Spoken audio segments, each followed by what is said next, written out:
जब एक बहन सफलता पाती है तो उससे क्या होता है कि आज भी हमारा समाज कहीं ना कहीं बहनों को लेकर संकुचित है। उनकी सोचें थोड़ा सा संकीर्ण हो जाती है कहीं कहीं। तो जब बहनें घर से बाहर निकलती हैं तो हज़ारों बहनों को एक रास्ता देकर जाती हैं। मैं वुमेन पावर एम्पावरमेंट में ये वर्क करना चाहूँगी क्योंकि वुमेन ही मैक्सिमम क्राइम्स वुमेन के अगेंस्ट होती है। तो मैं चाहूँगी जो क्राइम रेट है वो कम से कम हो। खोटा मेरी मातृभाषा है, मेरी मदर टंग है कि यूनिफॉर्म सर्विस मेरे को चाइल्डहुड ड्रीम थी और मैं बहुत इंस्पायर्ड थी एसपी सुमन गुप्ता मैम से। So this was my first preference.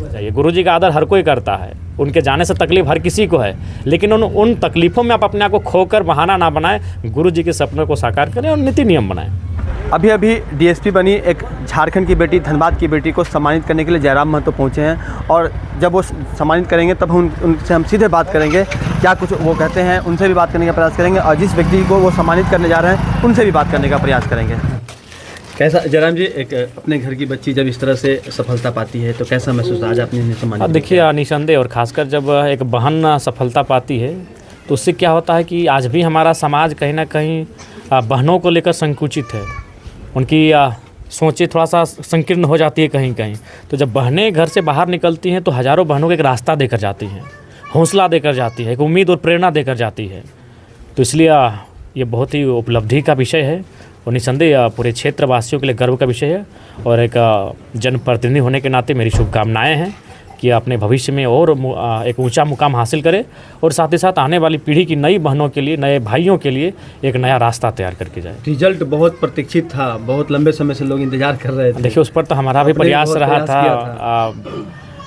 भूख हड़ताल पर भी बैठे थे। उसके बाद हम जो टीम थी उनको हम महामहिम से मिलाएं और लगभग 5 दिन का समय लिया गया और 5 दिन के अंदर रिजल्ट दिया गया। हम मानते हैं 99% योगदान सबों का है, लेकिन 1% तो हम लोग भी भूमिका निभाएं हैं उस रिजल्ट को जारी करने में। तो निसंदेह हम लोग छात्रों के साथ, उनके सुख दुख के साथ, उनके संघर्ष के साथ खड़े हैं। और अभी भी भले एक विधायक के रूप में हम आप जान रहे हैं, लेकिन अपने आप को हम एक छात्र ही पाते हैं। हम भी अभी भी हमारा विश्वविद्यालय से नाता है। 12 तारीख को हमारा भी एनुअल रिपोर्ट का सबमिशन है। तो निसंदेह हम उन चीज़ों को समझते हैं कि किन विकट परिस्थितियों में गांव घर के बच्चे अपनी पढ़ाई को पूरी करते हैं। जनाब शशि का अभी भी बहुत सारा भर्ती पेंडिंग पड़ा हुआ, उत्पाद सिपाही, झारखंड पुलिस, CGL, टीचर का, सहायक आचार्य का, उस पर कैसे आगे बढ़े? देखिए उस पर इस बार हम लोग तो उम्मीद किए थे कि अगर सदन चलेगा तो निसंदेह उस पर हम लोग सवाल जवाब होता, सरकार से तीखा बहस होता, लेकिन चूँकि आदरणीय दिसम गुरु का देहांत होना और सदन को स्थगित कर दिया गया। लेकिन जैसे ही सदन दोबारा प्रारंभ होगी निसंदेह हम लोग उन विषयों को पटल पे रखेंगे।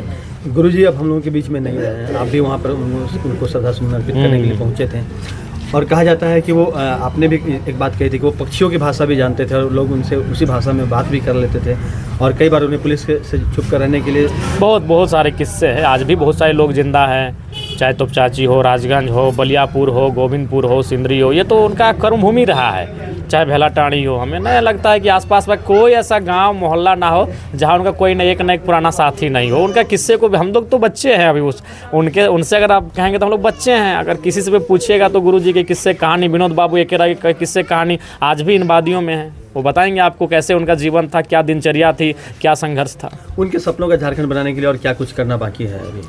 देखिए अभी बहुत कुछ बाकी है। 10% पूरा हुआ है, अभी 90% बाकी है। और ये सु अवसर, मैंने भी तो कहा कि ये उनके जाने का सु अवसर है। जाना तो एक दिन सबको है, आपको भी, हमको भी, यहाँ जितने लोग हैं। लेकिन गुरुजी सही समय पर गए हैं क्योंकि अपने जिस पार्टी को गुरुजी ने बनाया था विनोद बाबू के नेतृत्व में, वो पार्टी सबसे ज़्यादा सीटों के साथ आज सरकार में है।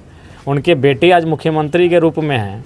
तो अब इससे बड़ा शुभ अवसर क्या होगा गुरुजी के सपने को साकार करने के लिए? अब तो बहाना नहीं होना चाहिए सरकार के पास। माननीय मुख्यमंत्री केवल अब भावनाओं की बात नहीं होनी चाहिए। गुरुजी का आदर हर कोई करता है, उनके जाने से तकलीफ हर किसी को है, लेकिन उन तकलीफ़ों में आप अपने आप को खोकर बहाना ना बनाएं, गुरुजी के सपनों को साकार करें और नीति नियम बनाएं। सबसे पहले तो आपको बहुत बहुत बधाई इस सफलता के लिए।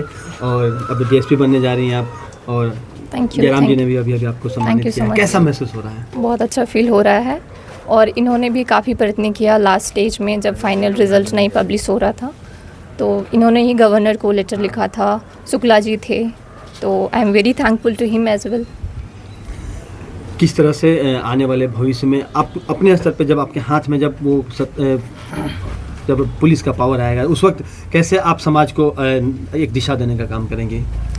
मैं चाहूँगी कि जो भी पावर मेरे को मिलेंगी, जो रिस्पॉन्सिबिलिटीज़ मिलेंगी, मेरे अंडर जो जुरिस्डिक्शन होगा उसमें मैं पूरी ऑनेस्टी से काम करूँगी।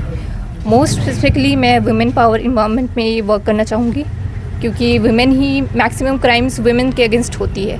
तो मैं चाहूँगी जो क्राइम रेट है वो कम से कम हो। बेटियों के प्रति समाज की जो धारणाएं अब तक थी उसमें कितना प्रतिशत बदलाव आपने देखा है? अभी तो परसेंटेज इंक्रीज़ हुई है डेवलपमेंट में फॉर श्योर, एंड आगे वाले आने पीढ़ी में मैं इंश्योर करूँगी मैं भी कुछ डेवलपमेंट में अपना योगदान दे पाऊँ। आपने वैकल्पिक विषय में क्या रखा था? खोटा रखा था।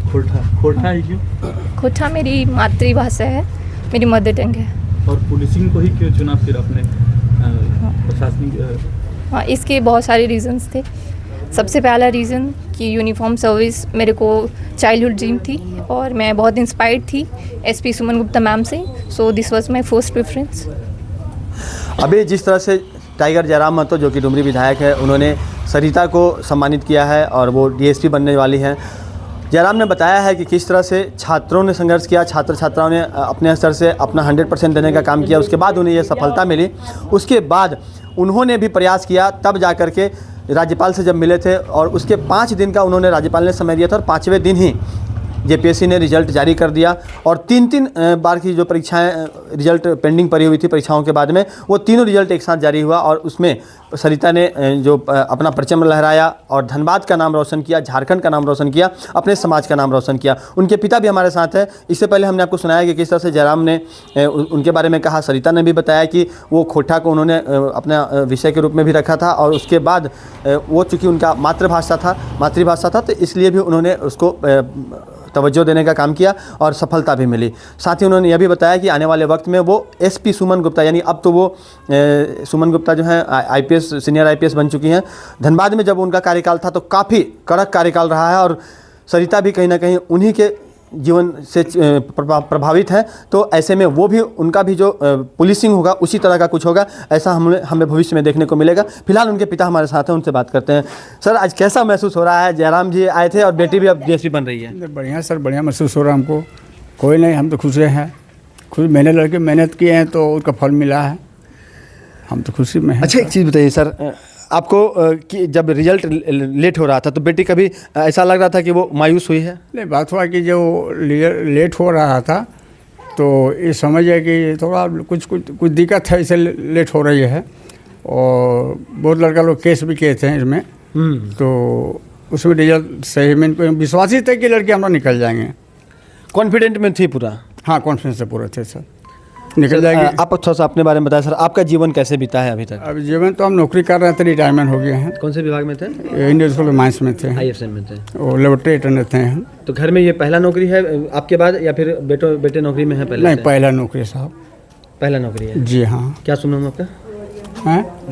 नाम ईश्वर लाल हाजरा।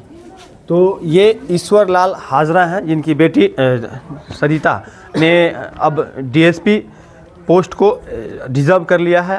कुछ समय के बाद जब आप वो वर्दी लगा करके और कैप पहन के अपने पिता के सामने आएंगी और जब अपने पिता को पहली बार सैल्यूट करेंगी, उस वक्त इस पिता का जो सर है वो गर्व से और अधिक उठ जाएगा और कहीं ना कहीं इन्हें ज़रूर इस बात का एहसास होगा कि बेटी को जो उन्होंने पढ़ाया, जो उन्होंने मेहनत की उसके पीछे, आज उनका मेहनत सफल हुआ। साथ ही जिस तरह से सरिता ने बताया है कि वो आने वाले वक्त में महिला सशक्तिकरण की दिशा में कार्य करने का प्रयास करेंगी और यूनिफॉर्म से उन्हें काफ़ी लगाव रहा है।